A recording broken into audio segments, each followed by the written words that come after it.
Prime minister Shahbaz شریف نے کچھ جو ٹاسک فورس ہیں وہ تشکیل دی ہیں. مقصد اس کا یہ ہے کہ پاکستان میں برآمدات میں کس طریقے سے اضافہ کیا جائے اور جو سرمایہ کاری ہے اس کا جو ماحول ہے وہ کس طریقے سے بہتر کیا جائے, کیونکہ یہ دو ایسے ایلیمنٹس ہیں. کوئی بھی دنیا کی جو اگر آپ ڈیولپڈ اکانومیز ہوتی ہیں, اگر آپ کی برآمدات اور آپ ٹھیک نہیں ہوں گی, آپ کے یہاں سرمایہ کاری اندرونی اور بیرونی سرمایہ کاری نہیں ہوگی, تو پھر آپ کی معیشت جو ہے سسٹینیبل فوٹنگ پر چل نہیں سکتی. اگین شہباز, یہ جو مختلف قسم کی ٹاسک فورس اب پرائم منسٹر نے تشکیل دی ہیں, دیکھیں SIFC بھی آلریڈی آپ کو پتا ہے کہ اسی پرپز کے لیے بنایا گیا تھا. مقصد اس کا کہ فورن انویسٹمنٹ کو بھی انویسٹمنٹ کرنا ہے, اس کو انکریج کرنا ہے, and at the same time جو بھی باٹل نیکس وغیرہ ہیں ان کو دور کرنا ہے. بٹ اس کی موجودگی میں پھر یہ جو انیشیٹو ہے, واٹ ڈز دس ریفلیکٹ؟ دیکھیں کامران, یہ اسی چیز کی کنٹینیوشن ہے جو ہم بریک سے پہلے بات کر رہے تھے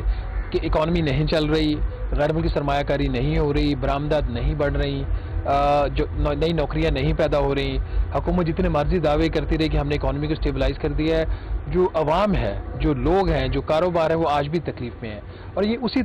تکلیف کو کیا احساس کیا پرائم منسٹر نے, جو پاکستان کے لیڈنگ بزنسز تھے ان کو بلایا پچھلے ہفتے, اور بلا کر ان کو, جو میری اطلاع 3 گھنٹے ان کو سنا گیا, اور ان کو میٹنگ سے پہلے ان کو یہ پیغام دیا گیا کہ آپ نے جو ہے انفلٹرڈ بات کرنی ہے, کھلی بات کرنی ہے, آپ نے کوئی لگی لپٹی نہیں رکھنی, آپ نے پرائم منسٹر کے سامنے سچ بولنا ہے. تو ظاہر نے بتایا کہ کچھ آگے سے لوگوں نے یہاں تک کہا, کاروباری افراد نے, کہ اگر ہمیں زیادہ سچ بولا تو پھر آپ کو زیادہ کڑوا بھی نہ لگ جائے. انہوں نے کہا ہم پرائم منسٹر اس بات کو سننا چاہتے ہیں, آپ کو مسائل کس قسم کے ہیں, کیونکہ ملک آگے کیوں نہیں چل رہا, کیوں لوگ کمپلینٹس کر رہے ہیں. تو اسی کانٹیکس میں ایک میٹنگ ہوئی پرائم منسٹر آفس میں, اور اس میں جو لیڈنگ رول پلے کیا تھا وہ بلال کیانی, جو minister of state for finance ہے, انہوں نے اس کی کوآرڈینیشن کی, اور وہی ابھی بھی میٹنگ ہونے کے بعد بھی اس کو اسٹیئر کر رہے ہیں along with the prime minister کی انسٹرکشنز کے اوپر. تو اس میں جو انہوں نے جب مختلف انہوں نے اپنی چیزیں سامنے رکھی وزیر اعظم کی, جو مشکلات تھیں ان کو, اور میری اطلاع یہ ہے کہ بڑے واضح الفاظ میں وزیر اعظم صاحب کو بتایا گیا کہ ملک کی جو برآمدات ہیں وہ کولیپس کر رہی ہیں, آپ کچھ کیجئے, ابھی آپ نے کچھ نہ کیا تو پھر بہت مشکل ہو جائے گا. یہاں تک بات ہوئی اس میٹنگ کے اندر کہ پاکستان کے اندر جو ڈی انڈسٹریلائزیشن ہے, بجائے کہ ملک کے اندر صنعتیں پھیلے وہ سکڑ رہی ہیں, تو آپ کو اس کو روکنا ہے. غیر ملکی سرمایہ کاری ملک سے نکل رہی ہے, آپ کے ٹیکسیشن کا نظام ٹھیک نہیں ہے, یہاں پہ جو دیگر معاملات ہیں, انرجی کی کاسٹ ہے, FBR کے معاملات ہیں, وہ ٹھیک نہیں ہے, تو اس کو ٹھیک کرنے کی ضرورت ہے. تو اسی چیز کا احساس کرتے ہوئے پرائم منسٹر نے یہ 8 ورکنگ گروپس بنائے ہیں. بٹ اس سے پہلے کہ ہم ان ورکنگ گروپس کی ڈیٹیلز شیئر کر رہے ہیں, ان کا بھی اپنی رپورٹ دیں گے,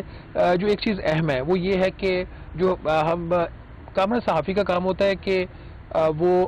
جو اصل چیز جو گراؤنڈ پہ ہو رہی ہے وہ حکومت کے سامنے لائے. اکثر ایسے ہوتا ہے کہ پرائم منسٹر کو اور جو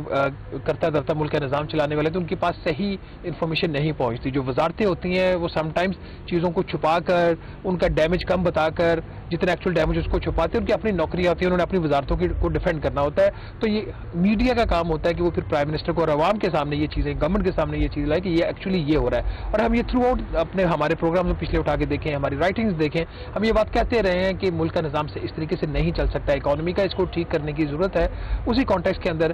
ہم نے کہا تھا کہ یہ جو پلانز بنے ہوئے یہ ٹھیک نہیں ہے. اڑان پاکستان پلان جو کہ اونلی لوکل پلان ہے, باقی جو 3-4 اور پلانز تھے وہ سارے فورن فنڈڈ پلان ہیں. چاہے مکنزی کا کوئی پلان ہو جہاں یہاں پہ AT کارنی آگے ایڈوائز کر رہی ہے, IMF کا پلان ہے, ورلڈ بینک کا پلان ہے, یو نیم اینی پلان ہے, there is a plan but there is no implementation. تو یہ جو ورکنگ گروپس بن گئے ہیں یہ اس طرف ایک اٹیمپٹ ہو سکتی ہے, ایک ایفرٹ ہو سکتی ہے کہ یہ جو پلانز ہیں جو کہ اپنا جو اہداف تھے حاصل نہیں کر پائے, اگر ہوتے تو پھر یہ نہ ہوتا جو ورکنگ گروپس بنائے ہیں, تو اس کی طرف ایک ایفرٹ ہے. لیکن مجھے سمجھ نہیں آتی, کبھی ورکنگ گروپ, کبھی جس طرح آپ نے کہا کہ لوکل اور فورن جو ایکسپرٹس ہیں وہ بھی پاکستان کو بتاتے رہے ہیں کہ کیا کرنا چاہیے. میرے خیال میں سولوشنز تو موجود ہیں, جو ہمارے یہاں مسائل ہیں ان کو بھی ہم ڈائگنوز کر چکے ہیں. تو بجائے اس کے کہ آپ جو ان پر امپلیمنٹ کریں اور پھر ہر دفعہ ایک نئے جو ورکنگ گروپ بنا دیتے ہیں, مطلب کسی سے بھی پوچھ لیں, اگر آپ موٹی موٹی بات کریں تو جو پاکستان کی جو سیاست کو یا پاکستان کے گورننس کے اسٹرکچر سے واقف ہیں, کوئی اتنی راکٹ سائنس تو آپ کو نہیں چاہیے. کامران دیکھیے, سم ٹائمز ایسے ہوتا ہے کہ جو وزارت خزانہ ہے اس کی اپنی جو ہے اس کا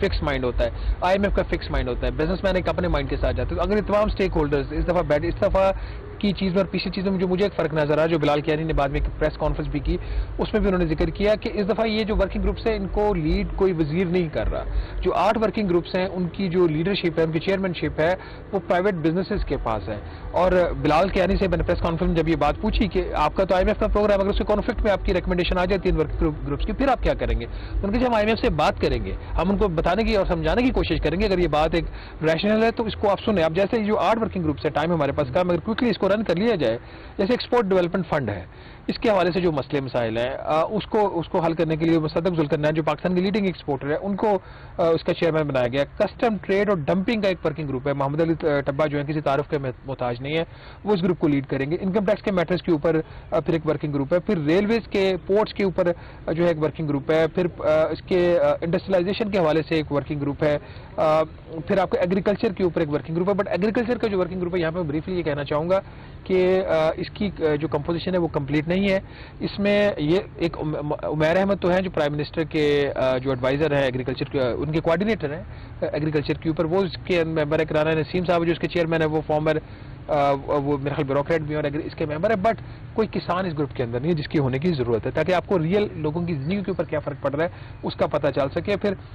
انرجی کے حوالے سے ایک ورکنگ گروپ ہے جس میں شہزاد سلیم جو ہیں اور ان کا خود اپنا ایک پاور پلانٹ ہے ایک سے زیادہ، تو وہ اس کے ممبر ہے. اور پرپس کیا یہ کرے گے کیا کہ یہ ایکسپورٹ کو کیسے ڈائیورسیفائی کرنا ہے وہ بتائیں گے، غیر ملکی سرمایہ کاری کو کیسے بڑھانا ہے وہ بتائیں گے، کریٹ جابس کیسے کرنی ہے وہ بتائیں گے، اور جو ایک انکلوسیو گروتھ ہے وہ کیسے کریں گے. آپ کی بات بالکل ٹھیک ہے، یہ ساری چیز ہمیں پتہ ہے کیسے کریں گے. اسپیس ڈھونڈنی ہے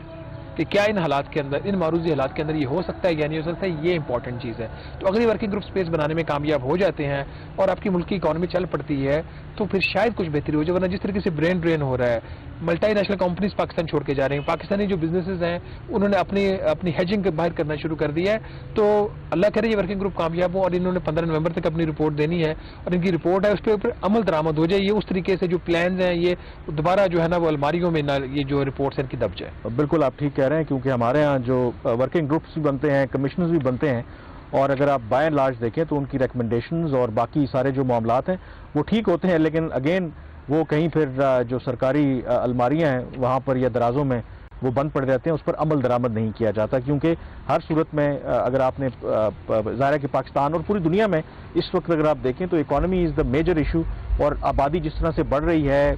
وسائل آپ کے پاس کم ہیں، تو اس میں پھر آپ کو اس طرح کے متبادل نہ صرف ڈھونڈنا پڑیں گے بلکہ